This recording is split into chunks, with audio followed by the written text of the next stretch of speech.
Let's continue our exploration of how to solve word problems and the language that appears. In this video, we're going to focus on the concept of negation and the key word not. For example, which English language words do not start with a vowel? Whenever you see the word not, that should signal the negation of a condition. And for that, we should think complement. This is everything that's in A, and this is everything that's not in A. In order for us to be careful here, we need to be able to understand the universe U and the set A that's defined by the condition. For the question we have here, which English language words do not start with a vowel?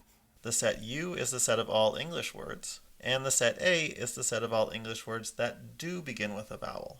And then the answer to the question would be A complement or U set difference A. Now a variation on having the word not in your word problem is if you have the words but not in your problem. Like in this example, what integers less than 100 are perfect squares but not perfect cubes? Whenever we require that a collection of objects satisfies condition 1 but not condition 2, you should be thinking set difference. We want everything that's in A but not in the intersection. So that leaves us just with this moon right here. In this question here, set A is the set of integers less than 100 that are perfect squares. So 0, 1, 4, 9, 16, 25, 36, 49, 64, and 81. And B is the set of integers less than 100 that are perfect cubes. 0, 1, 2 cubed, which is 8, 3 cubed, which is 27, and 4 cubed, which is 64. And 5 cubed is 125, so that's too big. But now if you're an integer, you can also be a negative number. So negative 1 cubed is negative 1, negative 2 cubed is negative 8, and so on. A set difference B is everything that's in A, but not in B. So we have to take out of A everything that is in B.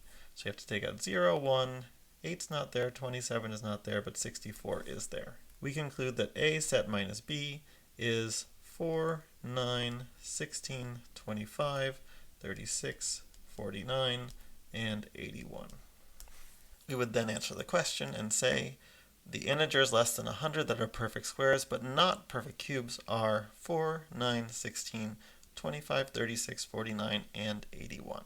Let's take a minute to talk about how negation interacts with the word and or. First question, what's the negation of a sentence like, Sarah is in both Math 120 and Math 141.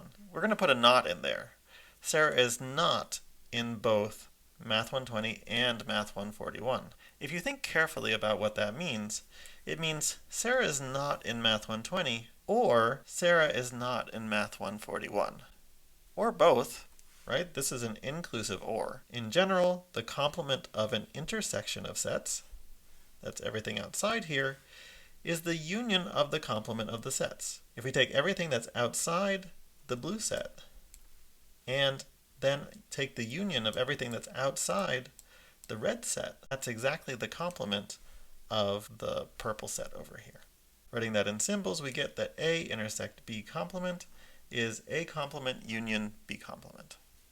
What about if we're negating an expression involving or? You're applying for a job, it says you have to have experience with C++ or Java. So what's the negation of David has experience with C++ or Java? Well, the negative would be David does not have experience with C++ nor Java. So that means that David does not have experience with C++ and David does not have experience with Java. And so what we're seeing here is that the complement of a union of sets is the intersection of the complement of the sets. You see that the complement of the union of these two sets is everything out here in teal, and that's the same as intersecting everything that's outside A with everything that's outside B. And in symbols, what we have is that the complement of A union B is equal to the intersection of A complement and B complement.